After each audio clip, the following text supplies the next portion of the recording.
वसुदेवसुतं देवं कंसचाणूरमर्दनं देवकी परमानन्दं कृष्णं वन्दे जगद्गुरु गुरुर्ब्रह्मा गुरुर्विष्णु गुरुर्देवो महेश्वर गुरुर्साक्षात् परब्रह्म तस्मै श्रीगुरुवे नमः।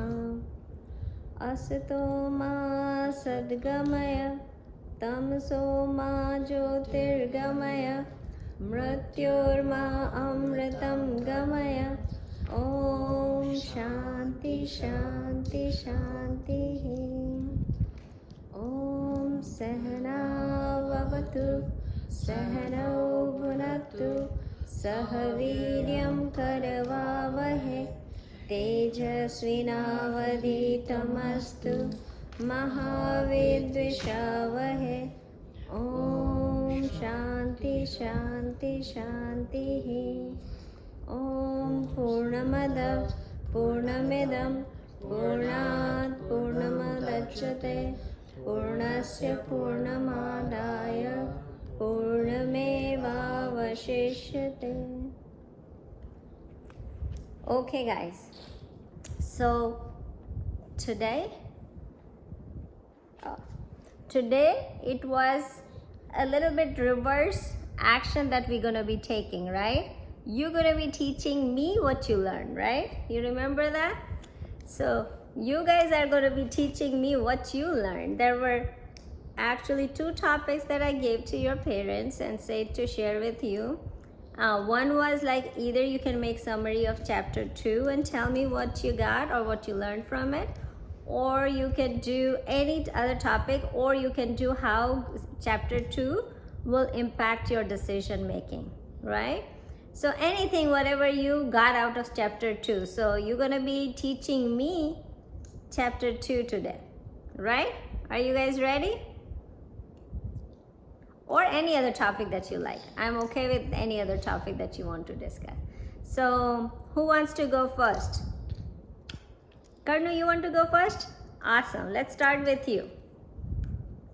Okay, I need to log into my computer because I had to write everything on the computer. Oh, okay. That's a good thing. Okay, so what I wrote down...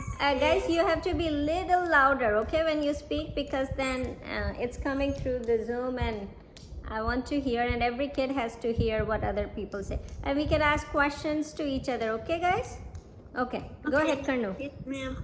So what I learned in Bhagavad Gita is, the second chapter of Bhagavad Gita is called Samkhya Yoga. In the beginning of the chapter, Arjun told Krishna Bhagwan that he does not want to fight against his own family. This also is a chapter where Krishna Bhagwan introduces God as a god, a reincarnation of Vishnu Bhagwan. Krishna told Arjun that soul is immortal. He also said that our body is made out of 5 elements and it is perishable. Soul changes body as we change clothes. This soul cannot be slayed with a weapon, can't be burned by fire, and can't get wet by water. That is so right. Go ahead. Think that's it. That's it? That's awesome. That's wonderful. So, Karnu, that's really good. Okay, we're gonna have a clap for Karnu. Thank you. Good job. Okay, who wants to go next? Krish, you want to go next? Okay, we're gonna hear Krish, what Krish has to say. You have to be a little louder, Krish. Yeah. Okay. So, the Gita has the knowledge for someone to solve his whole life's problems. It has the knowledge for someone to learn how to become the perfect human being to reach God. And all of that knowledge is summarized in chapter 2 of the Gita. Reading chapter 2 has given me knowledge on how to live my life and how to make decisions. Chapter 2 starts with Arjun restating his problems and restating his reasons on why not to fight and giving excuses on why he's right.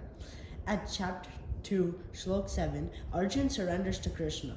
That shlok is Karpanya dosho pahata svabhava prakchami tvam dharma samudacheta yaktre yasya nishchitam bruhi tanme Shishyasteham shadimam tvam prapannam. Arjun realizes that he is wrong and starts listening to the other person, in this case Krishna. So I do this a lot, especially with my parents, and when I do this, I keep pushing my idea without listening to theirs, and usually they end up being right. Instead of doing this, I can listen to the other person first and then see which idea is better. This way, I don't make the same mistake Arjun and I made. So from Shlok 11 to Shlok 37, Krishna talks about the soul. His message throughout these shloks is you are the soul, not the body, mind, and intellect. So the emotions and actions you experience don't count towards your real self. Knowing this, I can go beyond my emotions from now on. I do actions based on my emotions. For example, I'll be on my phone for hours, but not do my homework until the last minute. Instead, I can do my homework first, then read or learn something new. I can do things even though I don't like it because I'm learning and I'm not doing actions off of my emotions. In Shlok 38, it says that you should treat alike pleasure and pain, gain and loss, and victory and defeat.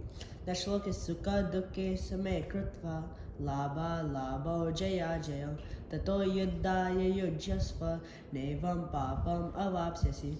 This goes back to controlling your emotions. When I get good and bad grades, I am happy and sad. Going forward, my emotions should stay the same. But even though they stay the same, it shouldn't mean that I don't study on the test. So in Shlok 55, Krishna says that when one completely casts off all the desires of the mind and is satisfied in the self by the self, then one is ready to be of steady wisdom. The Shlok is Prajahati Yada Kaman Sarva Partha Manogatan Atmanyevatmana Tushta Stita Pragnyasta Dochyate. So I have many desires that I try to fulfill every day.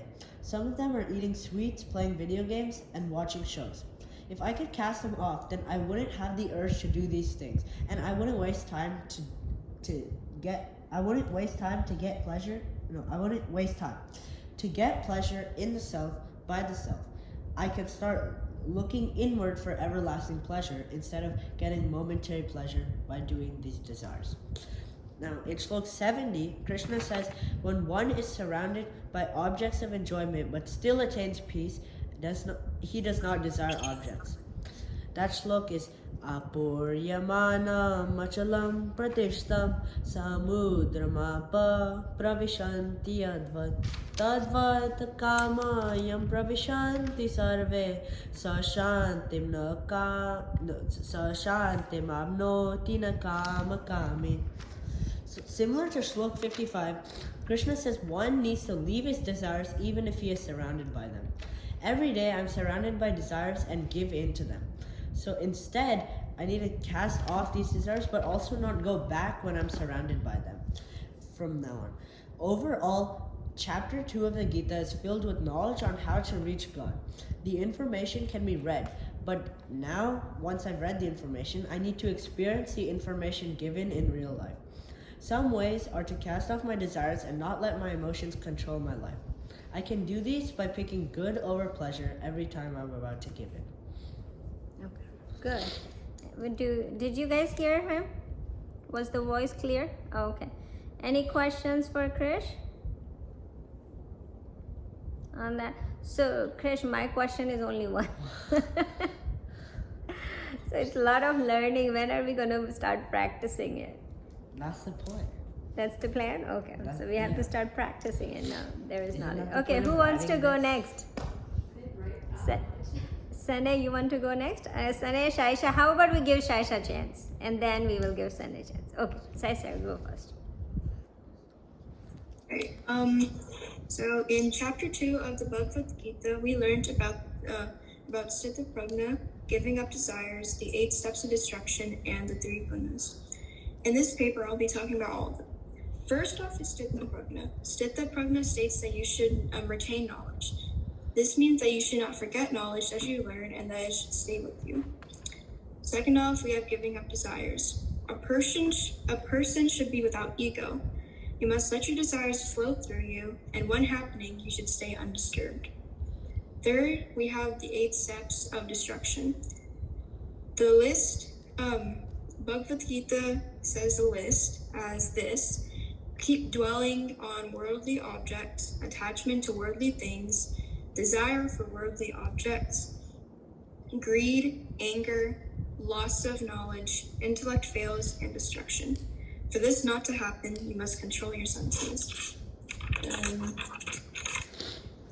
Lastly, we have the three gunas. Gita states that the three gunas are tamasic, rajasic, and sattvic. Tamasic is ignorance, rajasic is passion, sattvic is goodness. A person relies on these to have a good life. We rely on Gita to solve all our problems in the real world. Good job, Saisha. That was awesome. Let's have a round of applause for her. Thank you, guys. Very nice learning. Okay, Sunny, you want to go next?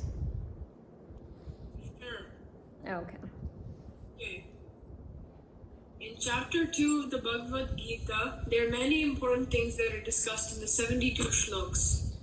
One of these ideas is the idea that we are the soul. Inside of our bodies is a soul, which is the culmination of our being. Throughout time, your body grows old and dies, but the soul never dies. The soul is immortal, and it switches through bodies like we switch our clothes. This soul cannot be destroyed, and it cannot kill or be killed. One of the things we learn in chapter 2 is the idea of karma. Karma is part of every action that you take and everything that happens to you. There is good karma and bad karma. Good karma is given to you when you do good deeds and good actions, while bad karma is given to you when you do bad deeds and bad actions. This karma decides everything about your life. There are three types of karma: sanchit karma, which is karma accumulated over time; prarabdha karma, which is a new life that you get with sanchit karma; and finally agami karma, which is the karma of the new life, which at the end of the life is turned into sanchit karma. It is also told to us whatever we learn in the Gita will stay with us for eternity, which means that when we die and get reborn, we will still have the knowledge of the things that we studied in the Gita.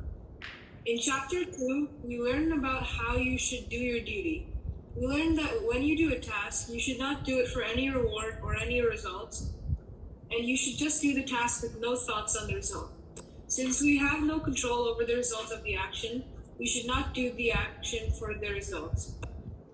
Another thing that Krishna teaches us about is people, I don't know how to use this in a sentence, so people who are sthita prajna, is that how you say it? That's right. Okay. These people don't have attachment to their senses, and they do not grieve when they don't have something. For example, if a sthita prajna person saw a cookie, he would happily eat it. But if he was not allowed to have this cookie for some reason, then he would not grieve over it and would not be sad that he was not allowed to have the cookie. This is one example of a person who is sthita prajna. We learned that we should not be attached to any worldly thing, because if we are attached to even just one thing, that thing will impact our decision making. In Shlok 71, Krishna tells us that we should give up our worldly desires and we should be without an ego. He gives a very detailed explanation for this, and he says that it is fine to have desires, and you can let these desires flow through you, but these desires should not disturb you if you cannot fulfill these desires. He also tells us to be without an ego, which means that we should not think of ourselves as the body, mind, intellect, etc., but we should rather think of ourselves as the soul. We also learn about the 8 steps of destruction. The first step is when you keep thinking about sense objects. Then, when you think a lot about the object, you get attached to it. After this, you start to have a desire for this object. With this desire comes greed and anger.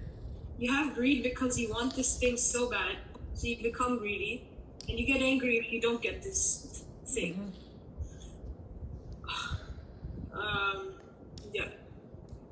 And you get angry if you don't get it. After this greed and anger comes delusion. Then you lose knowledge and your intellect fails. And finally, at step 8, there is destruction. These are some of the many things that Krishna teaches Arjuna and us in the 72 shlokas of chapter 2. Thank you for listening. Awesome, Sane. Very nice.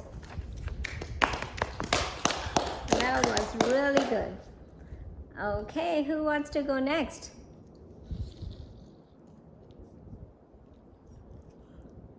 Should I pick? Nishi, you want to go next?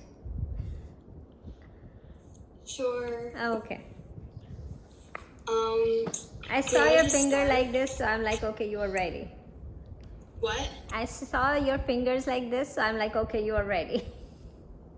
Oh, okay. Okay, so in the Gita, it says that happiness doesn't come from objects and it comes from inside you. And in order to get happiness, you have to give up desires and you have to be fulfilled in yourself. So, for an example, if I didn't get like the new iPhone, I shouldn't like that doesn't determine my happiness because over time, like even if I get the iPhone, over time it won't like really, I'll like want something else. So the happiness is temporary and it doesn't come from objects. And then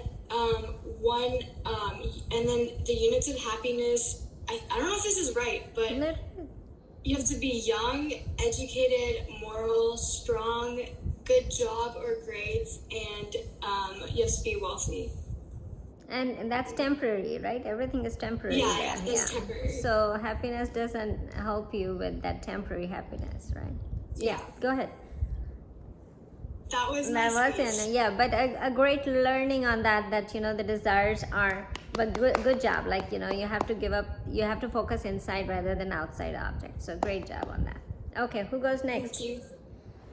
I think you should pick my sister. Is she ready? Risha, are you ready? Or Avika ready? Who is ready? Okay, how about I pick Swara first and then we will go to next. Swara, you ready, Raja? Okay, let's do Swara.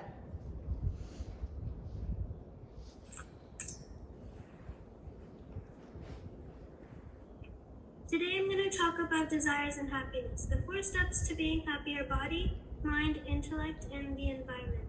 You also need to be calm to be happy. Some things you could do to be calm are by meditating, listening, and reasoning. The first units of happiness are to be young, educated, moral, strong, and great. To be happy, you also need to give up your desires for good, because too many desires can lead to anger. To be happy, you also need to have love. For love, you would need to do Bhakti Yoga, which means to have a path of love and devotion. Good job, Swara. Very nice saying. The best part I like is having bhakti, you know, going through bhakti yoga. So good job, guys. Okay, so who is Risha? Are you ready now? Okay, go ahead. Okay, so the topic that I chose is true happiness and temporary happiness. The meaning of temporary happiness is only being happy for some time. It's temporary. The meaning of true happiness is always being happy. The happiness is true. To have true happiness, you don't need wealth or pleasure. That will only lead to temporary happiness and greed. To get true happiness, you need moksha, which means freedom. If you get what you want, you will expect more and more, and if you keep getting what you want, you will always have higher expectations, and soon you will get very greedy. But if you push away all your desires, then you will lead a happy life, because you're happy with what you have and you don't want more, because you're free. And if you're a person who isn't disturbed by fear, happiness, or your desires, then you won't overflow with emotions. This is what it is like to be free. But if you are somebody who does get disturbed by these things, then when something good happens to you, you'll be so happy that when something bad happens, it'll lead to a lot of sadness. And that's why it's called temporary happiness. If you don't mind, you're free and you have true happiness. If your likes and dislikes affect your emotions, then you have temporary happiness. If you love God, you will always be happy. And when you do your actions, do not think about the results. And when you do get the results, do not be mad or sad. When you think of your life like this, God is for my life is for God. There are 4 types of human beings. The first type is Bhamar. This type of human being only wants pleasure, which is temporary happiness. The second type is Vishaya. This person earns pleasure, which is also temporary happiness. The third type is Sada. This person is better than the first two, which probably means this person has true happiness. The fourth type of person is Siddha. This person is perfect, which means this person has true happiness. Good job. Good job, Risha. That was awesome. Thank you. Thank you for covering that. Okay. Sia, you want to go next?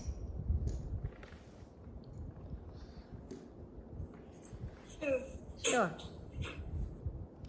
So today I'm going to talk about small I and capital I. So the small I is your intellect or your body. The capital I is your consciousness. When you sleep, your small I goes away. You don't know who you are, or where you are, or what your name is. Your deepest sleep, so your small I goes away. But your small I only goes away when you're asleep or when you're dead. It's kind of stuck in your brain, but it's not a body part. It's a part of your brain. The capital I is kind of like your soul, because if you don't have the capital I, your small I comes right back when you wake up. So when I wake up, I know where I am and I know what my name is. Without my small I would have no memory, because your small I stores everything in your brain. Your capital I, the consciousness, kind of controls everything in your mind, because it tells you you need this or something's wrong. When you're sleeping, you forget your name. That's when the small I goes away. The reason why these are important is because they help you with your life. Like if you have an interview, you will need your small I to remember your name or why you need the job. Your capital I keeps you alive. When I'm at school, I need to remember everything like my name. An advantage for the small I is that you have everything in your brain and you use it every day. There's no disadvantage to small I, because it stores everything in your brain and there's nothing bad about it. Your capital I, an advantage for your capital I is that it keeps you alive and you need it all the time. A disadvantage is that if you lose it, you will die. And there are lots of ways to lose your capital I. So that was my presentation about small I and capital I. Very good job, Sia. Love it. Big round of applause to Sia. Come on, guys. Okay. Let's have Avika, right? You ready? Okay. Come on.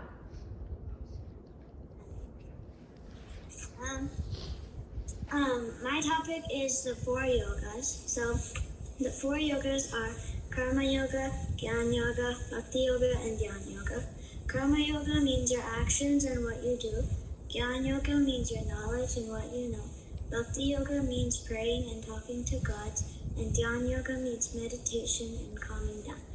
Bhakti Yoga is the most important yoga because if you pray, you can earn what you like, but you cannot earn items from praying. If you are selfish and ask for items, you won't get it. You can ask for things like happiness or curing someone from sickness. If I decide to fight someone, I'll be doing Karma Yoga because I'm showing an action. If Arjun decided to fight in the war, then he would have been doing Karma Yoga because he would have been doing action. If I study multiplication at school, I will inherit Jnana Yoga because I'm learning and gaining knowledge. If I learn how to paint, I will also inherit Jnana Yoga. If I decide to meditate or calm myself down and try to relax, I will be doing Dhyana Yoga because I meditate. If I'm taking a nap, I am trying to inherit Dhyana Yoga. All 4 yogas are very important, but Bhakti Yoga is the most important yoga. My favorite yoga is Jnana Yoga because I like to learn new things and I like to inherit knowledge. I also like Dhyana Yoga because meditating is calming and relaxing. Karma Yoga is an interesting yoga because lots of things can be Karma Yoga. The advantages of Karma Yoga is that some actions can be good and do good to the world, while some disadvantages are that some actions can be bad and can do bad to the world. The advantages of Jnana Yoga is that some knowledge you can learn can be good and help your mind progress, while some disadvantages are that some knowledge can be bad for your mind. The advantages of Bhakti Yoga is that when you pray, you can earn things that can help your body, while the disadvantages of Bhakti Yoga is that you can pray for bad things, and if you do, bad things can happen to you. The advantages of Dhyana Yoga is that when you meditate, you can relax your body and you will be calm enough to not do anything bad. while the disadvantage is that when you're meditating, people can distract you. This is what I had to say about the 4 yoke. Thank you. That's awesome. That's really good. Thank you, Avika. Hey, the time is getting over on the Zoom thing, so we will restart the Zoom. Okay, guys? Let's do one more time and log in. All of you guys log in. Even if you have done it, just log in one more time. We're gonna listen a couple more people here. Okay? Sorry for interruption. Okay. So, Ansh, are you ready, beta? Yeah. Okay, let's do Ansh. So today I'm going to talk about happiness. There's temporary happiness and true happiness. Temporary happiness is pleasure, which isn't really good for you. You feel pleasure when you have a strong desire for something and you get that thing, but soon you will want something better and that pleasure will go away. Pleasure will also affect you later on. For example, if you have a test tomorrow, but instead of studying, you watch Netflix, which might be fun while you're watching, but when you failed the test the next day, you won't be so happy. And then you will regret not studying. One unit of happiness is that you have to be young, educated, have a good moral, a strong, great, and wealth. Happiness doesn't mean you have a big house and an expensive car, but because those are worldly things that will give you pleasure for some time, but then that pleasure will go away because you want a better car. You feel true happiness when you're enlightened. You have given up all your desires. You are fulfilled in yourself. When you're grateful for the things you already have, you don't get too happy when something good happens or too sad when something bad happens. You don't get attached to worldly things and you can control your senses. With all the things I just mentioned, you should feel true happiness, not just pleasure, which will most likely go away the next day. That's true. Good challenge. That was great. I want everybody to clap. Thank you. Thank you, guys. Okay, who from here? You want to go? Sean, you want to go next? Yeah, sure. Sean, go. But be a little louder and slower. You go too fast.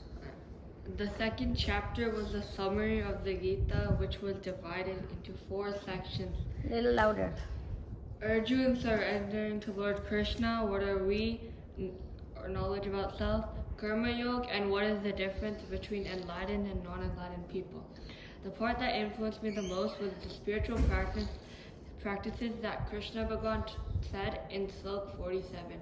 Karmanyevadikaraste ma phaleshu kadachana ma karma phalahetur bormate sangosta karmani.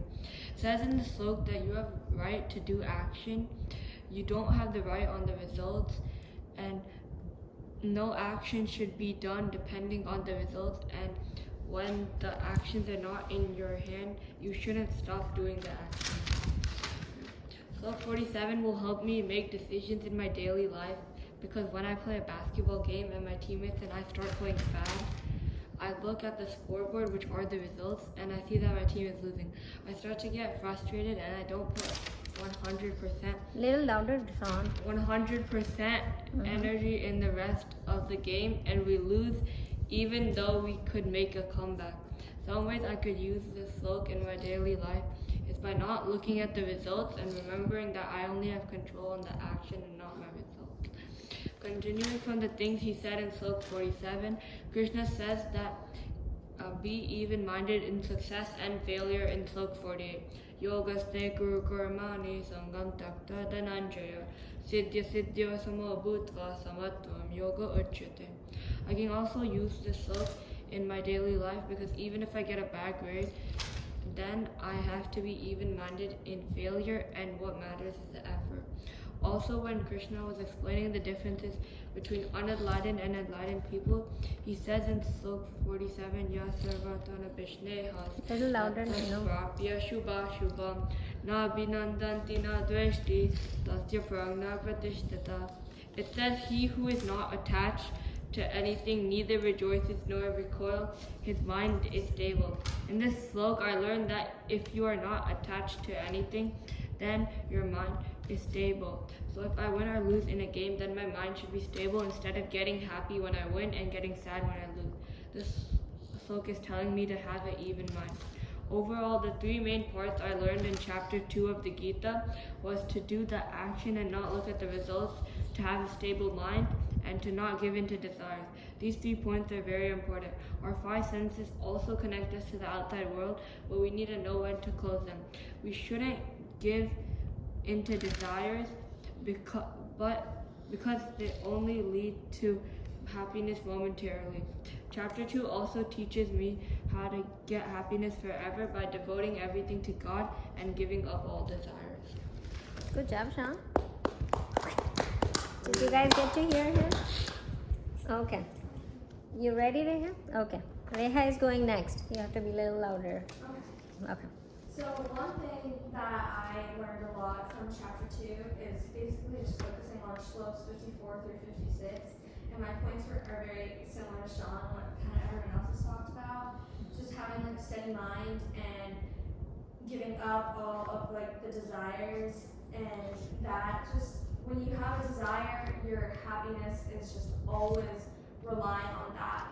And I think in my daily life, that's something that I need to start practicing and learning, because whenever, for example, whenever I get a pair of new shoes or a new dress or a new bag, my happiness goes so up and up and up that next time, if I receive something that's not as good as those new shoes, then I'll be like sad. And instead of doing that, I should be like very stable-minded. And I think that's one practice that I need to do. And I think that one point kind of ties into like a lot of chapter 2, because Krishna Bhagavan talks a lot about the characteristics of like the enlightened person, and we talked a lot about it. And you just really need to have that like self-control of yourself and not have so many desires that can give you that temporary happiness, because I know someone talked about temporary happiness and permanent happiness. And I think just getting completely rid of all of those desires. If I get a good grade on a test, I'll be happy, but if I get a bad grade, I'll be very, very sad. And I think just getting rid of all of those other attachments just brings you to a new level of enlightenment, and it gives you all kinds of benefits between, like, in your daily life. So that's my topic. Good job. Good job, Reha. Good job, Reha. Did you guys hear her? Were you able to listen to her? Okay, good. Okay, we have Parthi here, right, Parthi? Would you go next? Yeah, so basically, you know how I wasn't here for the last few classes, I think? Yeah. Yeah, so I was wondering, if I could just maybe listen to everyone and see what they've learned so far, but I realized that, I also have my notes, so I'll say like a few things, but sure. I not like too detailed and all that. Yeah, no worries. Yeah, okay, and so sometimes I mess up my notes too, so if I accidentally say something wrong, just like let me know. Yeah. Don't worry. So, one second, Janvi's coming back, so can you just give me a second? Yeah. How about you come back? Neil, you want to go next? And then we will come back to Parthi. Oh yeah, Anya, we will tell you too. Let me hear Neil. Neil, you want to go next? If you want, I can go right now. Oh, okay. Let's hold on then. Let Parthi that's okay. Go, Parthi. So basically, I remember about like tamasic, rajasic, and sattvic. And so I know that tamasic, it's where there's no action, and then rajasic is when there's action with a desire, and then sattvic is where there's an action with a selfless motive, not like a desire. And I also remember about how you don't have a right on your results, and how even if you don't have a right on your results, you shouldn't stop doing actions or anything like that. And I also remember about how your desires need to be reduced too, and if your desires aren't fulfilled, then like frustration starts to happen and stuff like that. And I guess an example of like a general desire that can be like how if you had a choice like of hanging out with your friends and studying for like let's say a big test tomorrow, like the SAT or something like that. If you chose to hang out with your friends, you know, that's like a desire, which is a bad thing. Whereas like the better choice would be studying for the test tomorrow. Good job, Bharati. That was informed. Very good. Awesome. So, Anya, you want to go next? Yeah. Okay, go ahead. I might say some things a little bit slow because kind of confusing to me a little bit. Yeah. No, go ahead. Take your time. I'm gonna talk about big I and little I. Okay. For many people, it is night when it is day and day when it is night. Our attachment should not come in the way of our decision. The human body, mind, soul, and intellect all equal myself. It is the function of your mind to make it work. To move to bigger I, you need to witness the body, mind, and intellect while shifting the reference. The big I never goes away. It is like a part of your body. Yeah, good job, guys. That was awesome. Anya, that was really good. In 2 classes, you got a summary, huh? That's awesome. Okay, Neil, you want to go next? Sure. Go ahead. Okay, so, Krishna tells Arjuna that, like, near the beginning, that being shy at the war is unworthy because, he is meant to be a warrior. So in verse 31, Krishna says that Arjuna's duty in a life is to be a warrior, and because of that, Arjuna should live to his highest potential by fulfilling that duty. Krishna also warns about the danger of becoming too focused instead of the confusion and the mind of desires. So Krishna also explains that no matter, even if he kills them, it's like you're only killing the body. The soul will always still be there and move on to a new body. Good job, Neil. That was good. Awesome. Did I miss anybody? Everybody is done? Really good job, guys. I'm so proud of you. I want your parents to listen to these things that you learned so much out of it. That was awesome.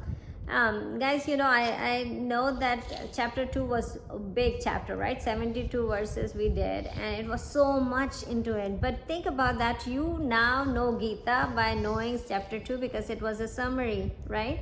It was summary of entire Gita. So, you know, we already got a taste of it, what we're going to be learning in the remaining part of Gita. So, you guys did awesome job. Every one of you picked a really good topic and explained it very well. So guys, you know what I want you guys to do is keep thinking about it and see what we can you know, implement in our life. That's the most important, right? We can read everything, we can learn everything, but unless we don't implement it, it's of no use, right? So when you talk about, you know, when you talk about choices between pleasure and good, right? What we need to pick. If you guys are not implementing in life, then it's just a talk, right? We do a talk, it's a kind of gossip then. It's not we are doing. So there will be many time you're gonna have to use Gita's learning in your decision making, right? There will be a lot of things that's gonna pull you from your real goal. Like, you know, if you have a real one goal, it's going to pull you away from it. There will be so many things. You are just in right now 13-14-year-old kids, or even like 10-11-year-old, but there will be a lot of things that's going to come in your life that's going to pull you on your you know, away from that. Rishan, Avika, is there anything going on there that I need to follow, you guys? You guys good? Okay. So then what happens is you guys have to think about it, and please take this learning. I know that it's not a graded class or something, but this is your life lessons you're going to be learning in this class. So when you make any decision, think about this thing, think about Gita's learning before you make decision. It's very easy to slip away, very, very easy in this world to slip away, right? It's as soon as you open the eyes, there are good and bad right in front of you. Now you have to pick which way to go, right? So guys, it's very important for you guys to keep that in mind, that what your main goal is and how you're going to go towards your main goal, right? So very, very well done. I'm so proud of you, all of you. This was an awesome class. I feel so happy to be here today because you guys taught me a lot, that all these things revised me. Like, we are doing this for like months and months, right? And you guys put it in a small 5-minute summary, but I'm glad that you got something out of chapter 2. What we're gonna now start from next week is chapter 3, which is another important chapter for us. That's gonna take us to everyday life, what we need to do. I think a lot of you guys talk about actions and rewards, that what action we should do and not depend on rewards, and that's what we're gonna see in next chapter, right? Any questions or anything, any comments you guys have? So we're gonna close the class early today because we all have really good, you guys did a lot of hard work in preparing for this class, and I'm so proud of you guys. Okay, so we're gonna close this class now, and I will see you next week. Okay? Is there anything like specific about like chapter 3? Like, because you know how chapter 2 was like the different parts, was like what are we and all that stuff.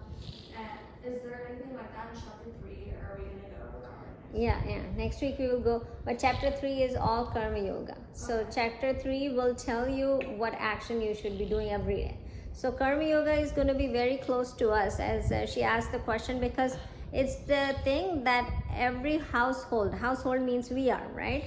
We should be doing everyday actions. How can we connect those actions to God? That's what we're gonna get it. So how can we bring divinity in all the actions that we do? That's going to be chapter 3. So it's very interesting chapter, very good chapter, and very close to my heart, because that's where you can bring God in our everyday life. So this is it's going to be very much fun reading the chapter 3. So guys, keep that. By this, we are not just closing chapter 2, but at least we know what's in chapter 2, and we're going to now try to implement in our life, right? All guys are good with that? Okay, let's close this class, and then we will see next week. Vasudeva Sutam Devam Kamshachanuramardhanam Devaki Paramanandam Krishnam Vande Jagadguru Gurur Brahma Gurur Vishnu Guru Devo Maheshwara Gurur Sakshat Parabrahma Tasmai Shri Guruve Namah. Okay guys, have fun. Good to see you all.